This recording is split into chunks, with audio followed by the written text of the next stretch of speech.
السلام عليكم يا حبيباتي، يا رب تكونوا بخير وصحة وسلام. برحب بكل أخت جديدة دخلت القناة.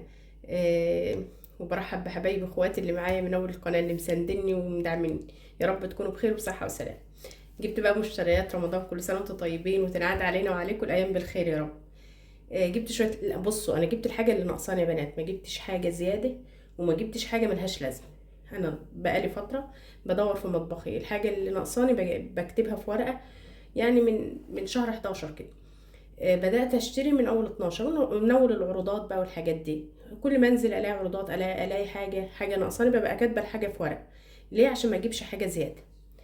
ف هوريها لكم كده، اوريكم الاسعار.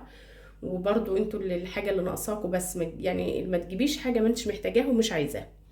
اول حاجه انا جبتها يا بنات وكان نفسي فيها بصراحه من زمان. بصوا بقى ايه القمر ده.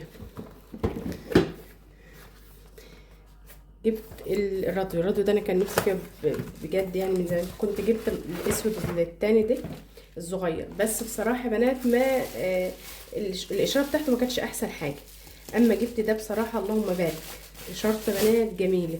انا طبعا شغلته اشوف الاشاره بتاعته وجربته. اللهم بارك، جميل وشكله بصراحه تحفه. كان عنده، او كان هيجيب اللي هم الاضاءه اللي هنا دي والايد اللي هو طالع ترند دلوقتي ده. بس بصراحة سعره غالي عن ده، ومفيش يعني زيادة فيه غير الإضاءة بس. فأنا لقيت ده شكله حلو، ويعني مفيش فرق كتير بينه وبين التاني. ده بنات جبته عامل 850. التاني اللي هو بليد بإضاءة ده من هنا عامل 1100. بصوا ما شاء الله اللهم بارك. ده بقى مش هتستغني عنه في رمضان، لأن انت هتحتاجيه جنبك كده. يعني أنا كان عندي الأسود بصراحة، كان جميل، بس كان زلني في الاشاره بتاعته. فما كانش بيلقط اشاره على طول. فيعني ما شاء الله اللهم بارك عليه. عجبني خالص، وبصراحه يعني شكله حلو، شكله حلو في المطبخ. جبت بقى كمان، انا على فكره جبت حاجه هوريها لكم دلوقتي، هحطها عليه ويعمل، هعمل لكم ديكور حلو يعني كده. بس استنوا عليا. جبت بقى دي كمان. انا طبعا انتوا عارفين ان انا عندي درج للمعاد، بس ايدي بنات كانت بتروح على المعالق التانية. وانتوا زي ما انتوا عارفين انا غيرت الحلل بتاعتي، جبت طاسات وحاجات من الحلل والحاجات القديمة. فقلت احط ده جنب البوتاجاز. طبعا انتوا عارفين طقم التوزيع اللي عندي الاسود ده اللي انا حطاه جنب البوتاجاز. هشيله واحط ده، هحط ده في الحاجات السيليكون والحاجات دي احطها مكانه يعني. فعشان ايدي تبقى قدامي على طول، ما مدش ايدي بقى على اي حاجة تانية، يعني على معالق اللي هي الاستانلس والحاجات دي. عشان الطقم ما يبص يعني. كنت عايزة اجيب معالق خشب كمان، بس سمحت حد قالك المعالق الخشب برضو مش كويس. بكام ده يا بنات؟ ده ب 200 و 230، لا 220. خدوا بالكم يا بنات، عشان بصوا ده لحامه من جوه ماشي. انا كنت هجيب من الشارع منه، بس ما كانش معايا مغناطيس. لقيته مصدي، في صدى وفي حاجات. فروحت لحد بجيب منه يعني، وكان هيدولي بنفس السعر والله ب 220 برضه. فروحت لحد بجيب منه، طلع لي مغناطيس وعملوا لي على المغناطيس ما شاء الله اللهم بارك يعني. هتشتري من حد يكون عنده مغناطيس يعني عشان يجربه لك. ومفيش صدى فيه ولا حاجه يعني ما شاء الله. فخلي بالك عشان في من ده المضروب. جبت كمان بقى درق بتاع العصير. استنوا عشان مش عايزين صوت الكياس. بصوا يا بنات، جبت الدرق ده اللهم بارك. بصوا حجمه ده، كنت جايباه برضو في العروضات عامل 220. سألت عليه عند حد تاني قال لي ب 250. ما شاء الله وسع يعني، واسع جميل. جبته بقى للعصير. انتوا عارفين عصير رمضان انا ما عنديش درق اصلا للعصير. اللهم بارك. بصوا حجمه ده اكريليك. جبت ايه تاني؟ جبت الكوبايه ده برضو كده، جبتها معاه للميه، لان انا الله يدينا الصحه يعني. بنكسر كوبايات كتير، فقلت دي للميه هتبقى اكريليك مش هتتكسر، فجبتها معاه يعني. مش عارفه كانت عامله 45 جنيه او ايوه 45. جبت بقى كوبايات عصير. بصوا جبت دول وجبت دول يا بنات. دول المصري مش المستورد، لان انا جبت المستورد بتكسر والمصري بتكسر، فده بتكسر وده بتكسر. ودول يعني استنى اللهم بارك. بصوا ازازهم والله حلو مش وحش يا بنات، جميل. بصوا جبت دول، جبت 6 من دول و6 من دول اهو. 6 الستة الستة ب110، الاتنين ب220. يعني ده دول بسعر دول، بس حاسه ان دول ماسكين نفسهم محملين عن دول يعني حاسه ان هم ايه من الهوا كده. ما شاء الله اللهم بارك جمال، عجبوني دول جامد. برضو انا ما عنديش كوبايه عصير، فجبت دولت للعصير يعني وكده. جبت ايه تاني يا بنات؟ جبت المجين دولت بس مش عاجبين، مش عاجبين مش عاجبين بناتي. بس انا حسيت ان هم هيبقوا مع دول، يعني هم انتوا عارفين ان انا عندي دول. جبت 2 من دول الواحد ب100، انما دول كانوا غاليين، دول اللي كانوا طالعين ترند في شيء من الحاجات دي. جبت بقى الاتنين دول واحد ب100. جبت ايه تاني يا بنات؟ جبت السكر ده بقى، ده يا بنات اللهم بارك بصراحة يعني. استنى،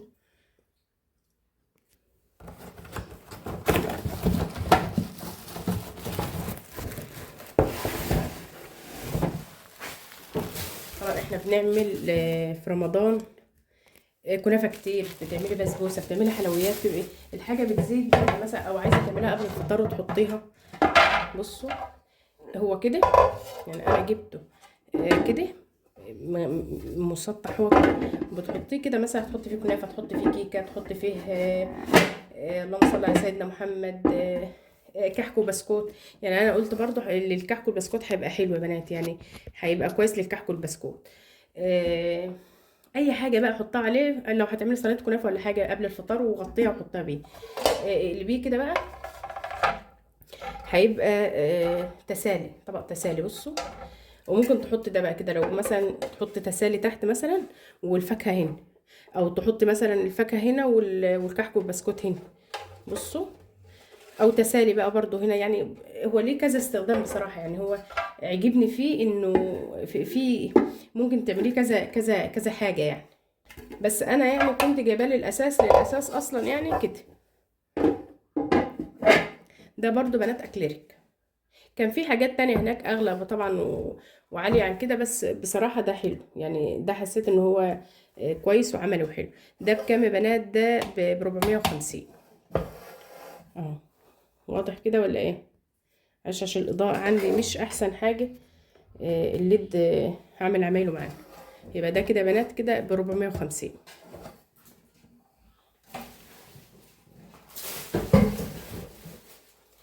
جبت ايه تاني؟ استنوا بقى، بصوا جبت ده، استنوا، جبت الجماعة دول. ده معطر فريدة، انتوا عارفينه. ده جبته بقى للحلة الاستانلس.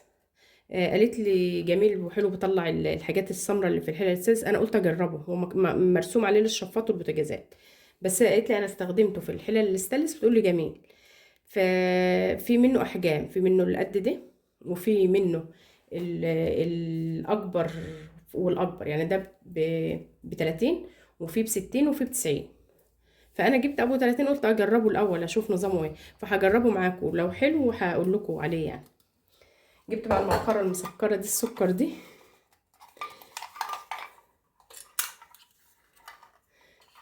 بصوا اللهم بارك كده، استنى. جبت المبخره دي بقى ايه، جبت الصينيه دي كده.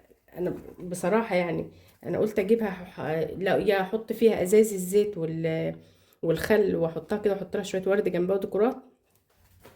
بصوا استنوا يا بنات، هقول لكم مش عارفه. بصوا وجبت البخور ده، اللهم بارك ريحته تحفه. فتح منين؟ ده انا كنت جايباه من عند اللي كانت فاتحه بتديكوا. بصوا والله انا وانا بفتحه الريحه طالعه عليا، ريحته يا بنات خطير. اللي هو ده، اللهم بارك ما شاء الله، ده سعودي، من السعوديه يعني. ريحته ملوش حل. وجبت كمان اللي هو، بس هي ريحته ملهاش حل. وجبت بص يا بنات ده ب 15 جنيه فحم. جبت العود ده كمان، البخور ده كمان بصوا، ده بيقعد 8 ساعات.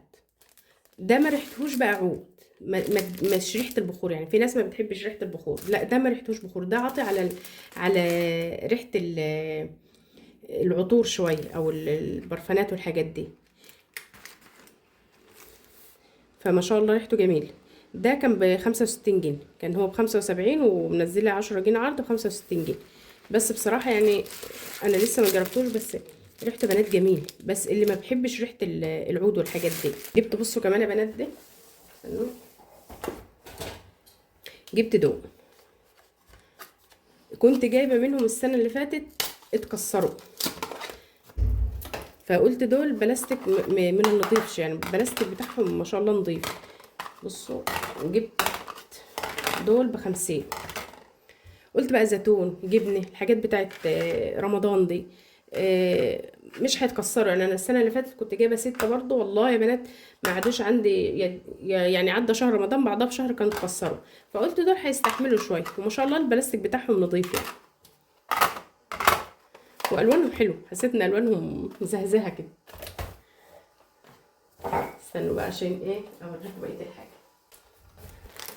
بصوا بقى، جبت دول،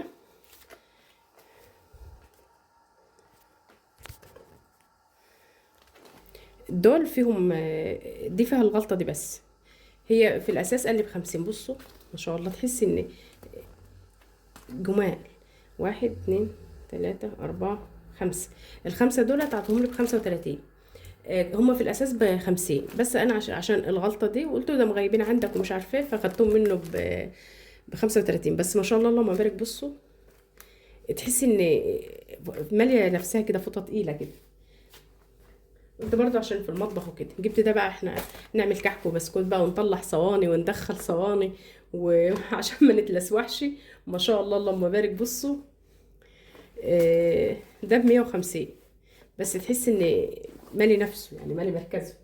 هو غالي شويه، بس حلو. جبت دول، استنى دقيقه.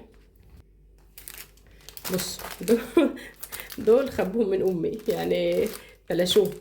بس بصراحه يعني انا والله العظيم هم شبه اللي عندي، يعني شبه السفنج اللي عندي. بس انا قلت ايه والله، والوان برضو يعني السفنج اللي عندي الوان. بس انا قلت يعني هطلع على القناه بسفنج ومش عارفه ايه، واحده تطلع تقول مش عارف ايه.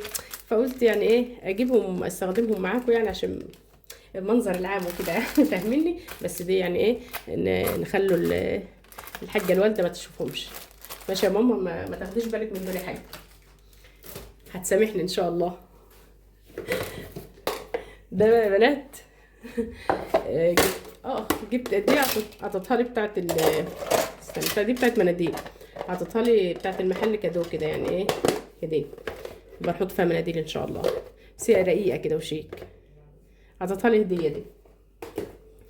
دول جبتهم هم المفروض للفشار يعني تسالي مش عارفه ايه، بس انا جبتهم غسيل خضار اي حاجه، يعني الاتنين ب50 بس. جبت بقى مفارش رمضان. استنوا بقى اجيب لكم شويه الرفايع دي واجي لكم تاني. بصوا يا بنات، استنوا بقى قبل الرفايع هوريكم الستاند الخشب ده، او الكوفي كورنر ده ان شاء الله هنبقوا واحنا بنفرش المطبخ لرمضان باذن الله نبقوا نفتحه سوا. ده نظامه. بصوا يا بنات، ده كده مثلا كده، ودي هتبقى القاعده بتاعته، هتتعمل بمسامير، مش عارفه هو باين كده، هيتعمل بمسامير. وده هيبقى كده، فاهميني؟ ده هيبقى كده. بس هو انتوا بتهيألكوا ان هو هيبقى رقيق، بس بصوا الخشب ده كده هيركب هنا. بصوا هيبقى كده كده، وخشب كمان من الناحيه دي، مش عارفه انا حاسه انه مش باين، وخشب كمان من الناحيه دي يا بنات. وهيبقى الستاند كده، فاهميني؟ هيبقى دورين. فهحط بقى الرادو، هحطه مثلا كده، هيبقى عليه كده.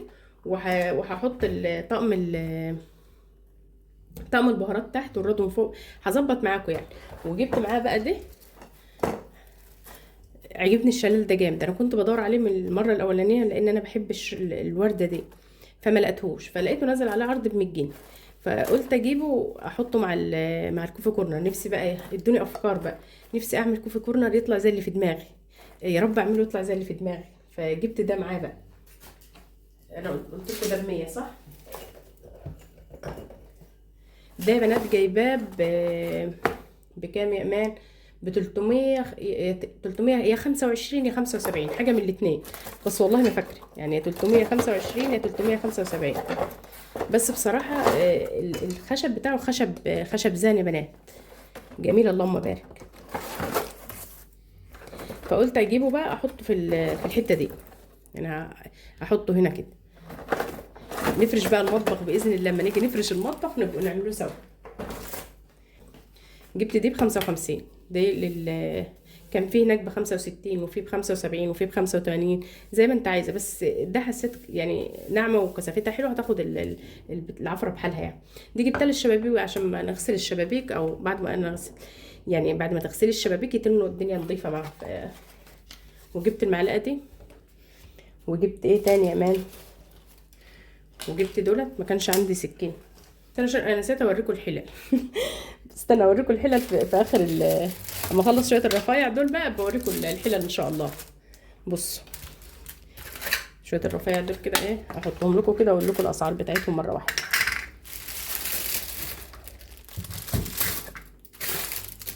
بصوا يا بنات، جبت دي 25، وجبت دي ما شاء الله، دي تحسي انك شايله كده، عارفه بتاعت طقم ابن ناس كده.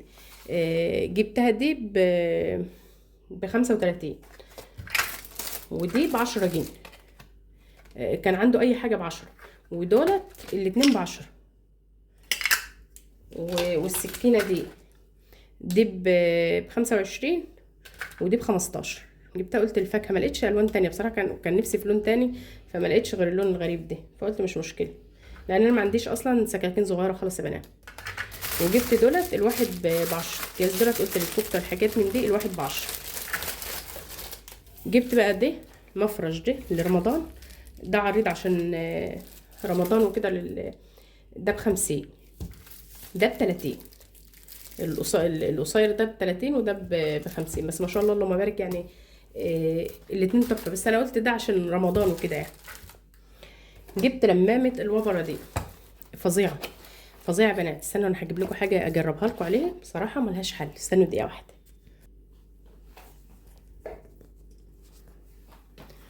بصوا يا بنات، انا جبت لكم تيشرت بنتي، يا رب تكون الوبره باينه فيه. بصوا يا بنات، استنوا، هي بتيجي بالشاحن بتاعها، ده شبه شاحن التليفون كده، وبتيجي بالغطا ده زي ما قلت لكم انا جربتها. طبعا انتوا شايفين الحته اللي فيها وبر، مش عارفه هي ظاهره في الكاميرا ولا لا، اهي الحته دي.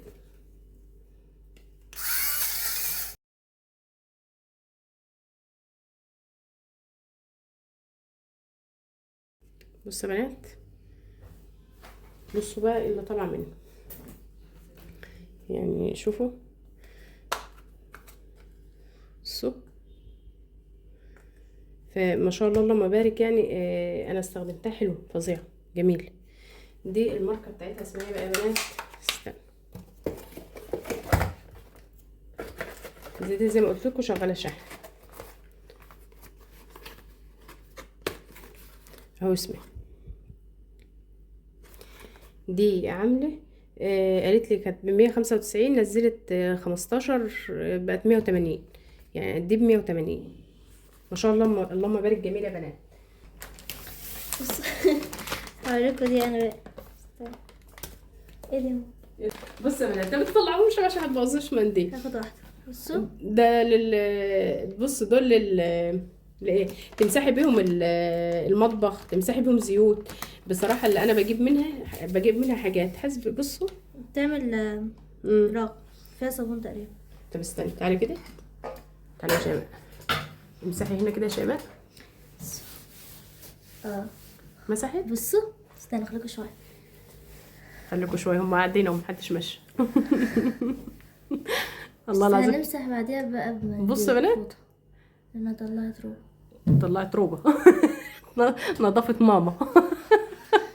لا بس اللهم بارك يعني، بصراحه صاحب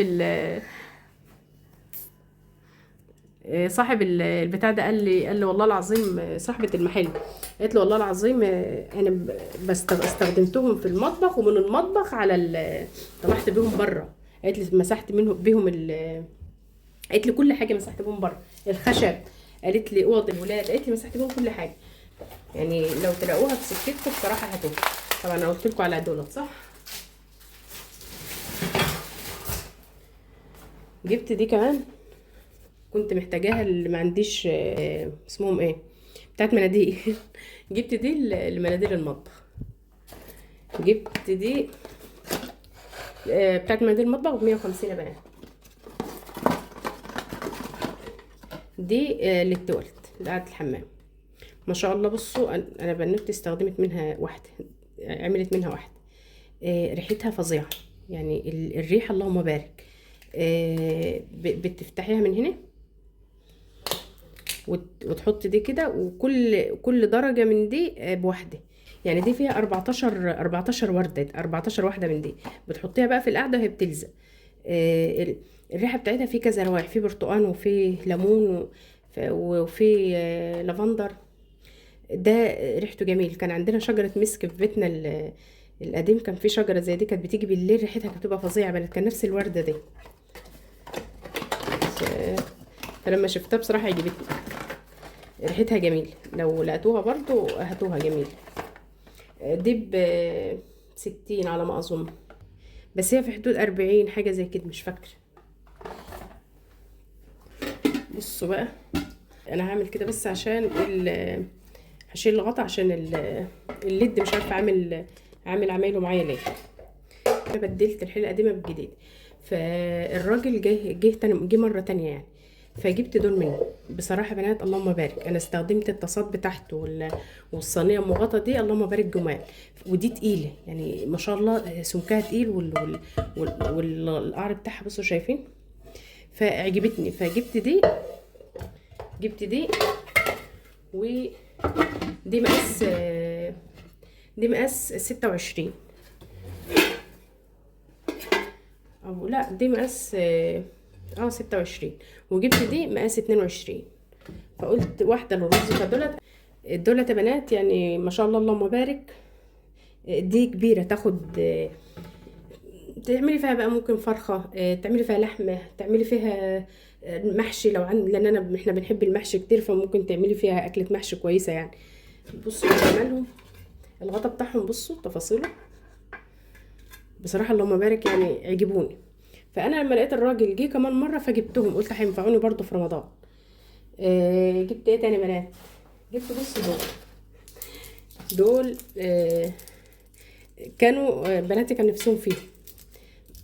في اشكال غير دي، بس بصراحه لقيتها اغلى، فانا قلت اراضي البنات اجيبهم لهم بقى رز بلبن حاجات من دي، فعجبوني بصراحه. دول مش عاجبين شيماء بنتي، لانها كانت عايزه الالوان البامبي والحاجات دي، بس ماشيين شغالين. قلت لها دول حلوين، انا كنت جايباهم للعروسه يعني. كنت جايبه لها من الاصليين يعني، بتوع العرايس دولت كانوا عاملين 250، انما دي عامله 110 يعني. بس والله انا شايفاهم جمال حلوين مش وحشين. بصوا جبت ايه تاني؟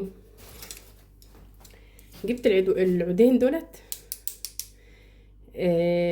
دولت بتوع الصينيين يعني، بس انا هلف عليهم كفته يعني وحاجات من دي في رمضان. وجبت بقى دولت مناديل عاديه ومناديل مطبخ. بصوا يا بنات، انا كده جبت اللي ناقصني، ما جبتش حاجه هركنها، ما جبتش حاجه احطها في البيت واسيب، ما جبتش حاجه ملهاش لازمه عندي. فشوفي مطبخك، شوفي الحاجه اللي ناقصاك، شوفي ايه اللي ناقصني نجيبه، ما اجيبش حاجه مش عايزاها. الحلل دي يا بنات انا عندي طقمين ستانلس زي ما انتوا عارفين، فما كنتش هبدل يا بنات غير لما الطاسات المحروقه اللي عندي والحلل المحروقه اللي عندي، فبدلت يعني. فجبت دول ليه، انا كان نفسي بصراحه في فيلتين جرانيت. بس في الاسعار اللي احنا شايفينها دي لا، طالما انا عندي ستانلس وشغاله بيه خلاص. بس والله والراجل يعني كنت موصيه على حاجات تانية فما جبهاش، فعجبني دول بصراحه واستخسرتهم، شكلهم حلو وحلوين يعني، والخامه بتاعتهم حلو. اللهم صل على سيدنا محمد. بتاعه الكحك والبسكوت، شلت الكحك والبسكوت دي انا يعني انت محتاجاها في بعد رمضان، فما تجيبيش حاجه النظريه، ما تجيبيش حاجه ما انتش محتاجاها، لان في ناس بتجدد ودي ربنا موسعها عليها وفاتحها على. ايوه رمضان فرحه وعايز فرحه وكل حاجه، بس في مقدرتي في استطاعتي يعني. فحكش كده، فحكشوا كده اللي ناقصه حاجه قبل رمضان، كوبايه عصير، درق العصير، الحاجات دي. الراديو ده جميل يا بنات والله، انا فتحته وشغلته كده اشوف نظامه ايه، اللهم بارك يعني تحفه. اتمنى الفيديو يكون عجبكم، واتمنى رمضان يجي علينا كلنا وكل واحد نفسه في حاجه جايبها، وكل سنه وانتم طيبين، ونعاد علينا وعليكم رمضان بالخير يا رب. مع السلامه.